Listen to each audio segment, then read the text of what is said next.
Hello everyone, welcome back to my channel. कैसे हैं आप लोग? आई होप आप बहुत अच्छे होंगे और सेहतमंद होंगे और आप लगातार मेरी वीडियो के साथ भी बने हुए होंगे। दोस्तों, आज की वीडियो है मनी सेविंग टिप्स की और आज की वीडियो में हम जानेंगे how to save money with low income. जिनकी इनकम कम है वो लोग पैसे कैसे बचाएं। बहुत सारी महिलाएं सब्सक्राइबर हैं जो मेरी वो कमेंट करती हैं कि मतलब हमारी इनकम कम है तो उनको कम अमाउंट मिलता है, तो वो पूछती हैं कि लो इनकम में से पैसे कैसे बचाएं, कुछ ऐसे तरीके बताइए।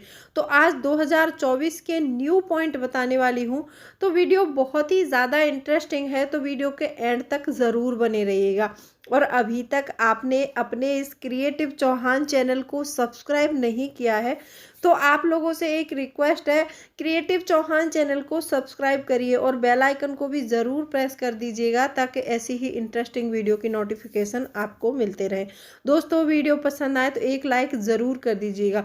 और आप लोगों से एक रिक्वेस्ट है, जो भी सोशल मीडिया प्लेटफॉर्म यूज़ करते हो आप लोग, इंस्टाग्राम, यूट्यूब, जहाँ भी मेरी वीडियो को शेयर कर सकते हो, प्लीज़ आप शेयर करिए। ज़्यादा से ज़्यादा शेयर करेंगे तो ये तरीके और लोगों को भी पता चलेंगे, तो वो भी अपने पैसे को ज़रूर बचाएंगे। तो चलिए स्टार्ट करते हैं वीडियो को और जानते हैं कौन से हैं वो 5 तरीके। सबसे पहला पॉइंट है कि अपनी ओवर स्पेंडिंग को रोकना है। अब ये ओवर स्पेंडिंग क्या होती है, मैं थोड़े एक एग्जांपल से समझाती हूँ। जैसे मान लो हम एक बकेट ले लें, कोई मतलब बाल्टी ले लें और उस बाल्टी में हम छोटे छोटे छेद कर दें। अब उसमें पानी डालने की कोशिश करें, क्या बाल्टी में पानी रुकेगा? नहीं रुकेगा। तो ऐसे ही ये ओवर स्पेंडिंग होती है हमारे घर की। हम क्या करते हैं कि छोटे छोटे जो खर्चे होते हैं उनको हम इग्नोर करते हैं। हमें इग्नोर नहीं करना है। यदि हमारी इनकम कम है और लो इनकम में से हम पैसे बचाने की कोशिश कर रहे हैं तो हमें कोई छोटा से छोटा खर्च भी सोच समझ कर करना होगा और हमें ओवर स्पेंडिंग बिल्कुल नहीं करनी है। मतलब वो खर्च हमें बिल्कुल नहीं करने हैं जो हमारे बजट से बाहर जाएं और हम बजट बनाकर अपने घर को चलाना है। देखो, आदमी सिर्फ पैसे कमा सकता है, घर का बजट, घर की देख रेख, घर के खर्चे कम कर रहे हैं, बढ़ाने हैं, कहाँ से पैसा बचाना है, ये एक औरत ही कर सकती है अपने घर में, आदमी नहीं कर सकता। अगर किसी जेंट्स को बोला जाए कि आप हमें 10 केजी तेल ला के दे दो महीने के लिए, तो वो 10 केजी ले आएगा, लेकिन आपने वो ऑयल कैसे यूज़ करना है, कितने दिन चलाना है, ये एक औरत के ऊपर ही निर्भर करता है। क्योंकि पैसे आदमी ज़रूर कमाता है लेकिन पैसे बचाने में औरत का ही हाथ होता है।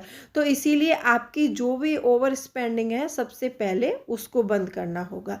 दूसरा पॉइंट आता है कि ज़्यादा ब्रांड के चक्कर में नहीं पड़ना है। देखो, हमारी इनकम कम है और हमें कम इनकम में घर चलाना है तो हमें ब्रांड वाली चीज़ों के चक्कर में बिल्कुल नहीं पड़ना है, क्योंकि जब हम ब्रांड के चक्कर में पड़ते हैं ना तो हमारा बहुत सारा पैसा ऐसे ही खर्च हो जाता है। अब एक एग्जांपल से समझाती हूँ मैं आपको। आप कोई भी आटे का या फिर दाल का या फिर किसी भी मतलब पर्टिकुलर कोई भी आपके घर की ग्रोसरी की सामान हो, अगर उसे हम ब्रांड या फिर पैकेट वाला खरीदते हैं तो वहाँ पर ज़्यादा पैसा देना पड़ता है। वहीं पर आटा हम किसी नॉर्मल चक्की से खरीदेंगे तो वहाँ पर कम रेट में पड़ता है। तो ऐसे ही हमारे घर की बहुत सारी ग्रोसरी लेके आते हैं हम, दालें लेके आते हैं, बेसन लेके आते हैं, सूजी लेके आते हैं। हम ब्रांड का ना लेके यदि हम उसे खुला खरीदें तो हम एक एक प्रोडक्ट पे कम से कम 10-15 रुपये आसानी से बचा सकते हैं। तो ऐसे ही करके हमारे घर में मान लो कम से कम 25-30 प्रोडक्ट आते हैं तो उन पर हम कितना पैसा बचा सकते हैं, यहाँ से भी हमारी थोड़ी बचत हो सकती है। तो आप इन चीज़ों पर भी ध्यान दीजिएगा। तीसरा पॉइंट आता है कि सीजनल फ्रूट और सब्जियां ज़्यादा खरीदें। यहाँ से भी हम थोड़ी बचत कर सकते हैं, क्योंकि महिलाओं का ये एक होता ही है कि मतलब अगर एप्पल 200 रुपये केजी आ रहा है तो ये मतलब बच्चे की ग्रोथ में ज़्यादा ज़रूरी है। ऐसा सोचती है। कुछ महिलाओं का सोचना ये होता है कि मतलब एप्पल आ रहा है अभी 200 रुपये किलो, तो ये मतलब बच्चे की ग्रोथ में ज़्यादा फायदा करेगा। ऐसा नहीं होता है। सीजन में मान लो अमरूद का सीजन चल रहा है और सेब का सीजन ऑफ है, तो उस समय आप अमरूद ही खिलाइए। जो सीजनल फ्रूट होते हैं ना, ये हमारे लिए बहुत फायदेमंद होते हैं और ये सस्ते भी मिलते हैं सीजन में।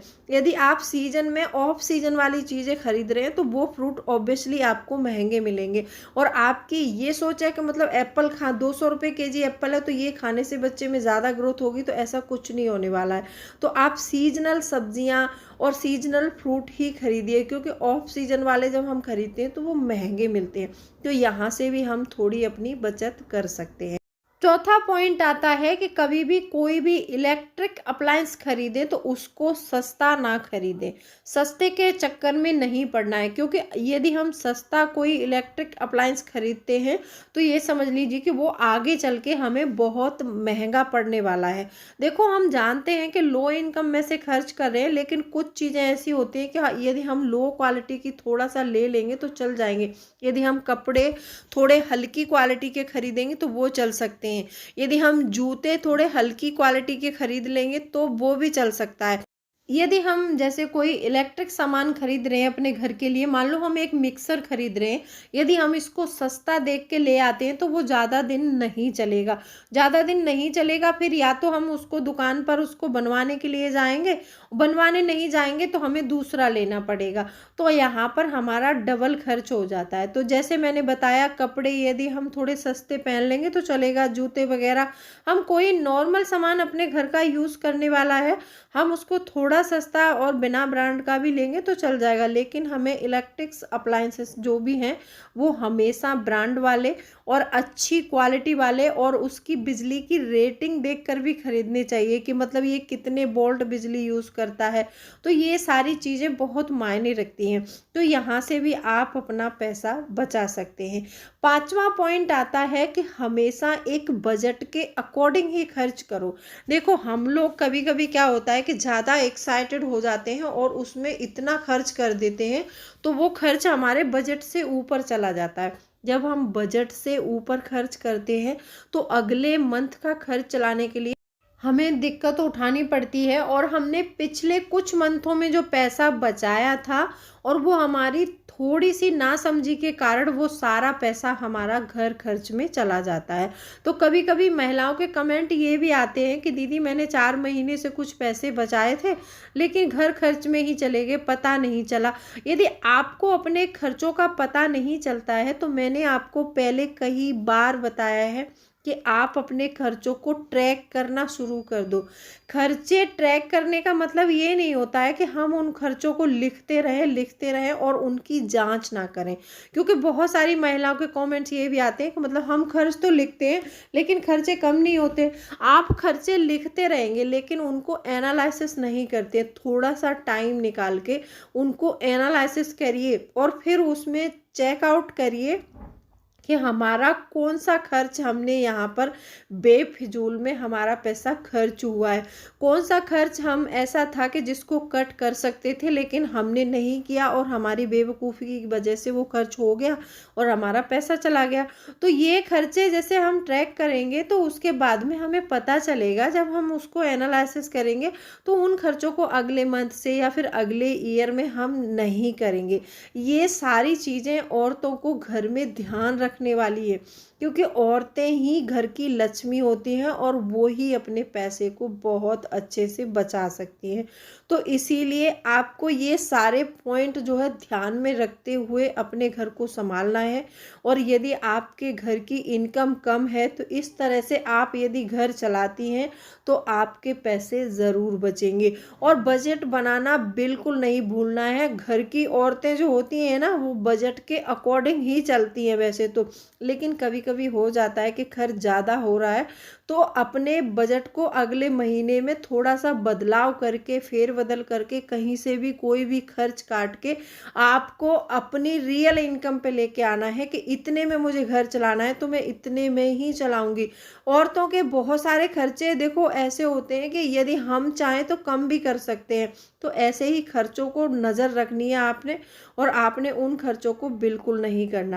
और 2024 शुरू हो गया है और आप लोगों को एक आरडी ज़रूर खुलवानी है। मेरी बहुत सारी महिला सब्सक्राइबर हैं, उनके कमेंट आते हैं कि मतलब हमने 2 महीने में 5,000 रुपये सेव किए थे और हमारे तो हस्बैंड ने ले लिए, खर्च हो गए, घर खर्च में लग गए। तो आप लोग छोटा छोटा पैसा बचा रही हैं तो उसके लिए एक आरडी का अकाउंट खुलवा लीजिए और आप उस आरडी के अकाउंट में हर मंथ पैसे डालिए।